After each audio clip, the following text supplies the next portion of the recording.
The Senate is compelled to act because one person in our country wishes to raise taxes. Without the approval of the Senate, without the approval of the House, without the approval of the Constitution. The idea that one person can raise taxes is contrary to our founding principles. A Republican senator just stood on the Senate floor and accused Donald Trump of acting like a one-man government. He said Trump is imposing taxes without Congress, ignoring the Constitution, and creating economic chaos based on the whims of one person. And then he brought Ronald Reagan into it to show that even the Republican Party's own hero would not recognize what this administration is doing. When a member of Trump's own party starts using America's founding principles as a weapon against him, you need to pay attention. Watch this in full, and I will give you my complete thoughts on the other side. Taxation without representation is tyranny. This was the rallying cry of our founding fathers. This was the rallying cry of American patriots in the years leading up to the American Revolution. It was the rallying cry of militiamen at the battles of Lexington and Concord, and it still should be the rallying cry of Congress. No taxation without representation is embedded in our Constitution. The Constitution forbids any one man or woman from raising taxes. Revenue is not only a question for Congress, but the Constitution commands that taxation legislation originate in the House of Representatives. This is the only issue that specifically has to originate not only in Congress, but in one specific house. Our founders thought that the House of Representatives, elected every 2 years, were closer to the people. And the things they feared the most were big taxes and big government. They said taxes must originate in the House. And yet these taxes are originating with the White House. The idea that no one should have taxes imposed on them without their consent is central to the ancient concept of what constitutes a free people. That principle is enshrined in Magna Carta, that taxation should be imposed only after obtaining the common counsel of the kingdom. It was reaffirmed in the 1689 English Bill of Rights when it declared that there shall be no taxation without the consent of Parliament. In 1765, the American patriot who helped formulate the grievances against the British Crown, James Otis, called for a defense of this principle by popularizing the phrase, taxation without representation is tyranny. This principle was said by many to be the principle, the spark that sparked our revolution. Yet today, the Senate is compelled to act because one person in our country wishes to raise taxes. Without the approval of the Senate, without the approval of the House, without the approval of the Constitution. The idea that one person can raise taxes is contrary to our founding principles. The Constitution forbids it.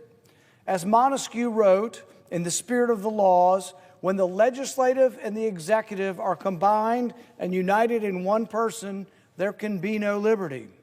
Our founders took that heart to lesson and embedded that in the Constitution, the principle of the separation of powers, as well as a system of checks and balances. They knew that combining the legislative and executive powers would lead the country down a path to tyranny. Allowing taxes to be levied, doubled, tripled, and then one day perhaps forgiven is a recipe for chaos. The tariffs are implemented, the tariffs are canceled, the tariffs are delayed, the tariff rate changes daily. Just this week, the President added a special 10% import tax on Canada because he was mad about the nation's Ronald Reagan ad. An ad, by the way, which was showing Ronald Reagan verbatim speaking.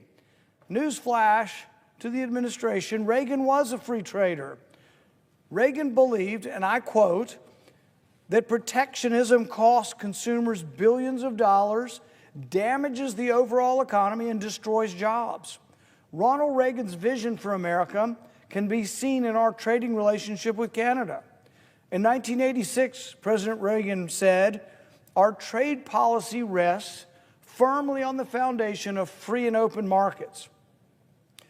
Further, he said, I recognize the inescapable conclusion that all history has taught: the freer the flow of trade, the stronger the tides of human progress and peace among nations.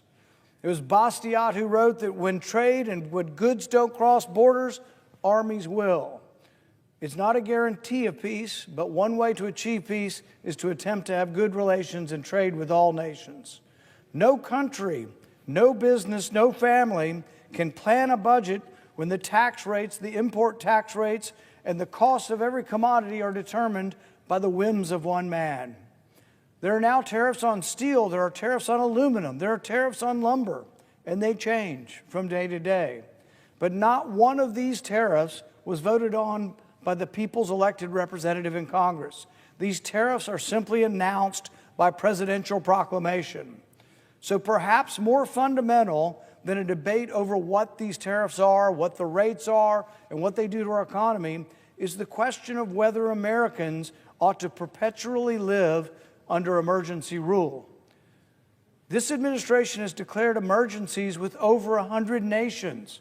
With these emergency declarations, the president claims the unilateral right to levy import taxes. Think about this. What do you think of when you think of an emergency? You think of a war, a tornado, a famine. You don't think of trade policy that all of a sudden we have to give up on all of our constitutional prerogatives, all of the separation of powers, all that is embedded in the Constitution because there's an emergency in trade policy. If that were true, imagine what emergencies might come forward. Imagine where we would be and what lack of restraint would happen. And for Republicans, imagine what it's going to be like when someone from the other party is elected and they declare an emergency over the climate and ban cars or whatever might happen. We shouldn't be living this way.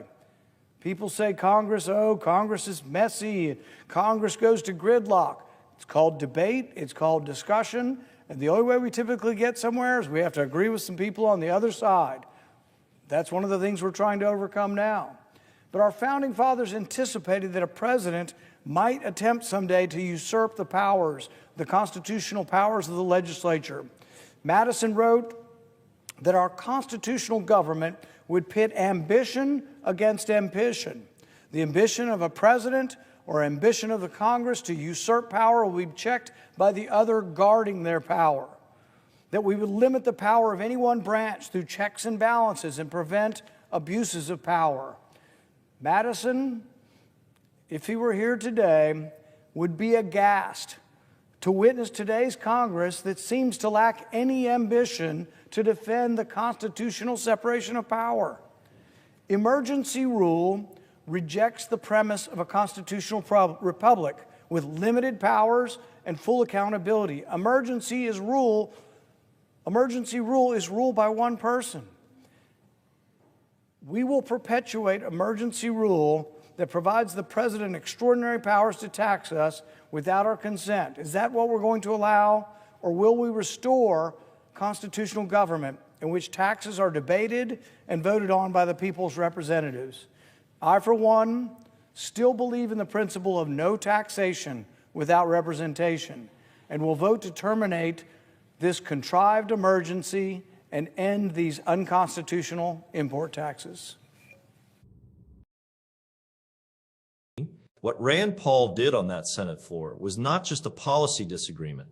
He went back to first principles and used them to dismantle the entire framework this administration has built around its tariff strategy.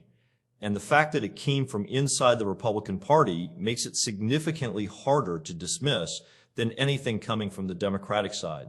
Let us start with the core argument because it is as straightforward as it gets. Tariffs are taxes. That is not a liberal talking point. That is basic economics. When the government imposes an import tax, the cost travels through the supply chain and lands on businesses and consumers. Prices go up. The government collects revenue. That is taxation. And the Constitution is explicit about where the power to tax originates, not the White House. The House of Representatives, specifically the House, because the founders believe the people's most direct representatives should be the ones controlling the power to take money from the people. And what this administration has done is use emergency declarations to bypass that requirement entirely and hand that power to one person. Paul's invocation of taxation without representation was not accidental, and it was not rhetorical decoration. He was making a precise constitutional argument. The American Revolution was not fought because colonists objected to all taxation in principle. It was fought because they objected to being taxed without their consent through elected representatives. That principle was so fundamental that the founders embedded it into the Constitution with extraordinary specificity. And Paul's argument is that what this administration is doing violates that principle in exactly the same way the British Crown did. That is a genuinely powerful argument. And the Trump defenders who have to respond to it cannot just wave it away because it is coming from one of their own. Then there is the emergency powers question, which is the part of this speech that has implications far beyond any single administration. The administration has justified these tariffs through emergency declarations covering over 100 nations. Paul asks the obvious question, what exactly is the emergency? A tornado is an emergency. A war is an emergency. A famine is an emergency. A trade policy disagreement is not what Americans have ever understood an emergency to be. And by allowing this administration to define emergency so broadly that it covers routine economic policy decisions, Congress is handing over its constitutional authority without a vote, without a debate, without accountability to the people who elected them. And here is the part Republicans need to sit with very carefully. Paul said it directly. Imagine what a future Democratic president could do with the same powers. If you establish the precedent that a president can declare a trade emergency and impose taxes unilaterally, you have handed that exact power to every president who comes after. A Democratic president could declare a climate emergency and use the same executive authority to reshape the entire energy economy. A future president could use emergency declarations to bypass Congress on virtually any issue they deem urgent enough. The names change, the party changes, the precedent remains. That is how constitutional erosion actually works. Not all at once, but step by step, each administration pushing a little further than the last and pointing to the previous one as justification. The Ronald Reagan section was the most politically embarrassing moment for the White House in the entire speech. Republicans have spent decades invoking Reagan as the gold standard of conservative leadership. Trump's movement references his legacy whenever it is useful, and Rand Paul stood on the Senate floor and quoted Reagan directly. Reagan called protectionism costly to consumers, damaging to the overall economy, and destructive to jobs. He said free and open markets were the foundation of American trade policy. He said the freer the flow of trade, the stronger the tides of human progress and peace. Those are not paraphrases. Those are direct quotes from a president the Republican Party claims to revere. And they sit in direct and irreconcilable conflict with the tariff-heavy approach this administration has taken. Then there is the unpredictability problem, which affects every working American trying to plan their financial future. Tariffs announced. Tariffs paused. Tariffs increased. Tariffs delayed. Exemptions granted. New threats issued. Businesses cannot plan investments when the cost of every imported material changes from week to week based on one person's mood. Manufacturers cannot build supply chains on that kind of uncertainty. Families cannot budget when prices can spike overnight because of a presidential post on social media. Paul's point is that stable economic policy requires a legislative process precisely because it forces deliberation, debate, and some degree of predictability. One person making economic decisions on a whim is not a feature of constitutional government. It is exactly what the founders designed the Constitution to prevent. And here is the broader truth that this speech laid bare. If you genuinely believe in limited government, separation of powers, and constitutional restraints, those principles have to apply, regardless of who is in the White House. The moment those principles only apply when the other party's in power, they stop being principles. They become partisan preferences. And partisan preferences are not a foundation for a constitutional republic. They are foundation for whoever is strongest, getting to do whatever they want. Rand Paul said something his own party did not want to hear. He said it clearly, he said it on the record, and he said it using the very principles conservatives claim to hold most dear. And that is exactly why it matters. Drop your thoughts in the comments below, hit the thumbs up, subscribe, and turn on the bell notification. I will see you in the next one.